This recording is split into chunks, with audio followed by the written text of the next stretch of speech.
la prisión preventiva y por supuesto una de las razones para darla es el peligro procesal, es decir, que se fugue el investigado.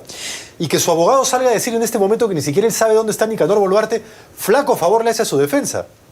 Flaquísimo favor, Martín, porque se supone que en una audiencia de prisión preventiva, bueno, no una, ¿no? Casi 4 meses ya hablando en términos de quien ha llevado la audiencia, que es Concepción Carhuancho, lo que se decide es si el imputado ha tratado de sustraerse de la investigación o ha tratado de perturbar la misma. Y vemos de que con las últimas actitudes que él ha tomado... O sea, en otras palabras, si se de peligro de fuga o no. Exacto, ¿no? Y es por eso que a veces yo no entiendo la extensión con la que ha llevado adelante Concepción Carhuancho estas audiencias, porque de lo que se trata no es de analizar si son culpables, inocentes, de todas las ingentes pruebas. Es más, puede decir que en efecto sí hay elementos suficientes que los vinculan con los delitos que se vienen investigando. Sí. Pero esa, digamos, va a ser una decisión de fondo motivo de un eventual juicio. Lo que ahora tiene que dilucidarse, Martín, es precisamente ello. ¿Se van a fugar o están perturbando la investigación? ¿Y por qué para dilucidar eso resultan estas audiencias tan largas? Es muy probable que se sepa de madrugada, muy entrada esta, si finalmente se le va a dar o no prisión preventiva. Mira, yo creo que el propio juez de control, que es Concepción Carhuancho, no tiene control, ¿no? Porque de alguna manera él debería más bien de garantizar que se lleven bajo los cánones propios de audiencias, garantizando el derecho y la participación de todos. No, recordarás tú, Martín, que también él fue quien dirigió las audiencias de prisión preventiva contra Nadine Heredia y Ollantumala, y se llevaban audiencias de madrugada, Martín. De hecho, eso fue motivo de pronunciamiento incluso del Tribunal Constitucional, en la que señalaron de que las audiencias deben garantizar también una adecuada preparación y estar lo suficientemente lúcido para llevar adelante las alegaciones. Sí. Pero resulta que ahora lo está repitiendo, ¿no? Porque no sabemos si es que la lectura de esta decisión pues se va a dar de madrugada, ¿no? Porque, en fin, el día de ayer también vimos de que madrugadas estaban ahí discutiendo algunos temas y eso no puede ser posible. Y al margen de la duración de esta lectura, su olfato de penalista agudo, ¿qué le dice? ¿Concurren los elementos aquí para que se determine una prisión preventiva? Bueno, ya ha señalado de que sí concurren los elementos de la vinculación con el delito, que denominamos graves y fundados elementos, pero él tiene que sustentar el peligro de fuga y obstrucción. Pero para analizar ello, yo creo que es importante advertir cuáles son los antecedentes de este juez.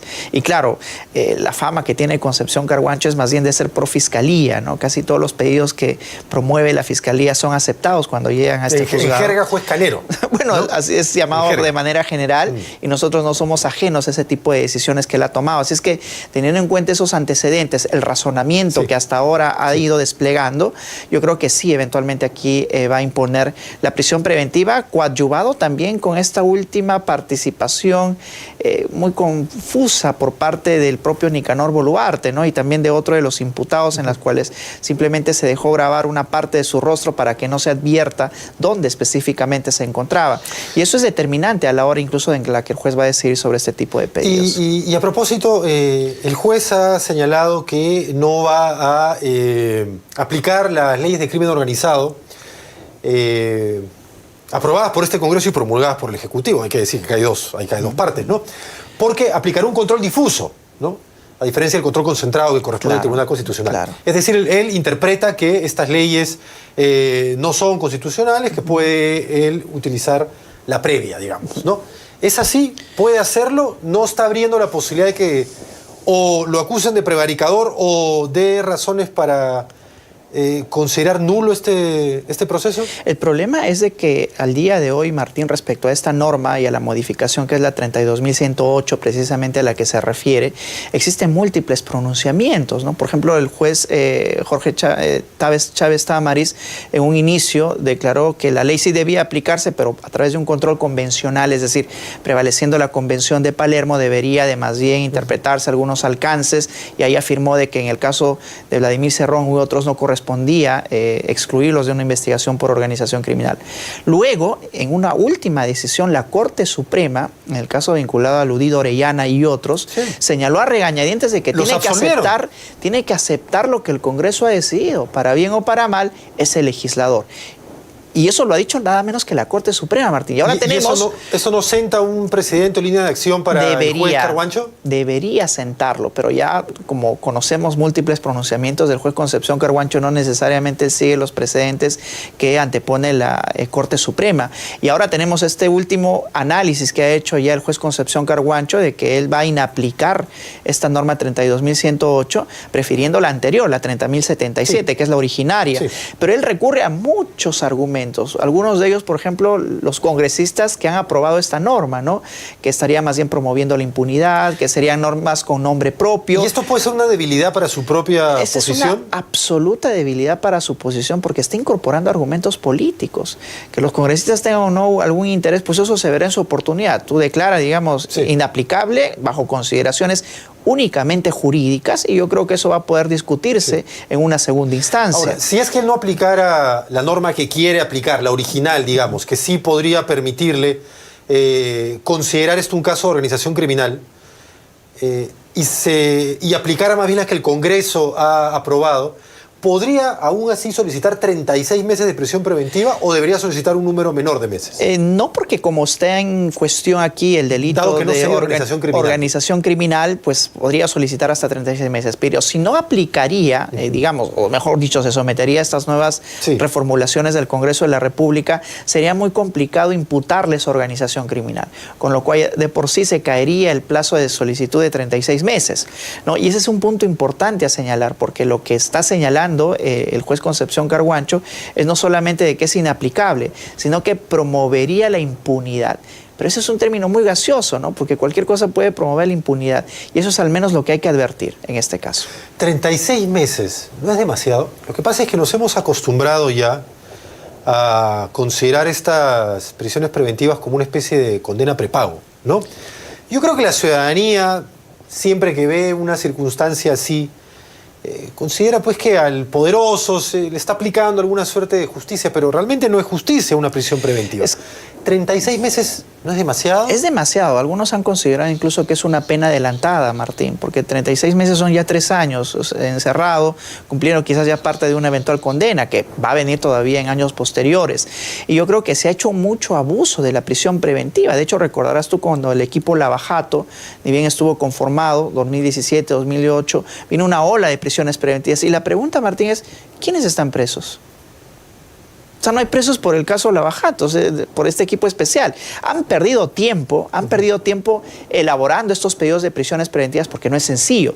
Tienes que juntar, recabar los elementos de convicción, demostrar un peligro de fuga, obstrucción, sí, que pueden pasar semanas o meses. La de Toledo es una, ¿no? Pero se cerró bien el círculo de Coteva.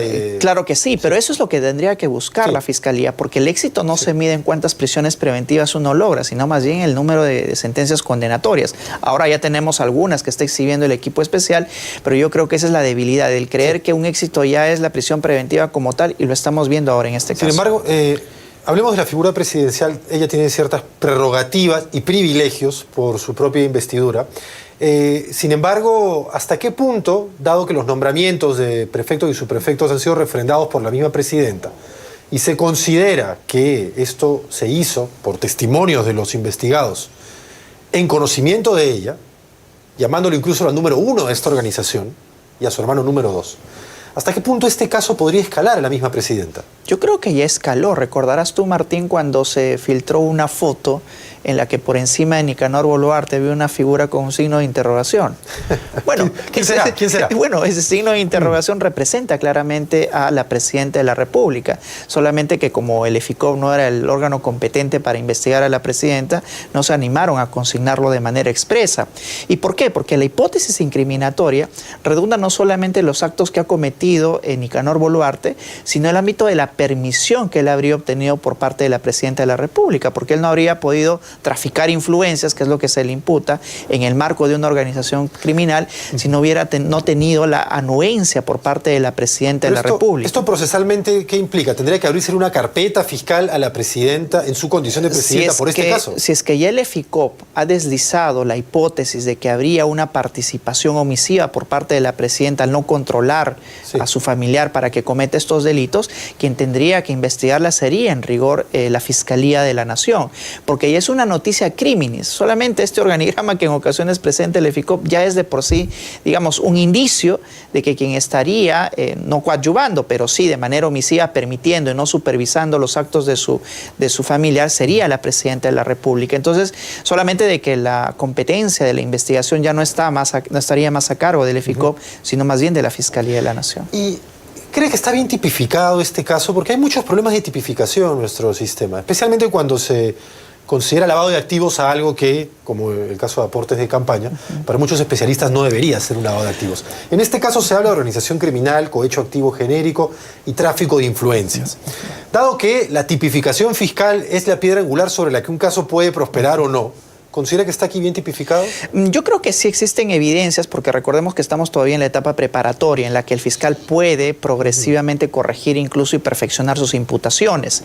Pero yo creo que sí hay cierta debilidad en la imputación respecto al delito de organización criminal, ¿no? Si bien es cierto, han habido algunas coordinaciones, era Nicanor Boluarte quien se contactaba con alguna de las personas que luego iban a ser elegidas como prefectos o subprefectos, pues eso es en rigor traficar influencias para que éstas sean elegidas. Pero hablar de un marco de organización criminal con toda la implicancia que tiene, yo creo que aquí sí hay cierta debilidad en esa imputación. Y esta debilidad es precisamente la que ha advertido el juez Concepción Carhuancho, porque si aplicaba la nueva norma, es evidente de que aquí no iba a poder imputar organización criminal y se quedó con la formulación anterior, con la formulación primigenia. Pero desde mi perspectiva, Martín, aún en la configuración primigenia del delito de organización criminal, hay ciertas dificultades para poder imputar este delito. Y recordemos, Martín, que el propio Chávez Cotrina en algún momento reconoció cierto abuso de las fiscalías de crimen organizado al investigar casi todo como organización criminal, cuando en realidad eran delitos que se cometían en grado de coautoría.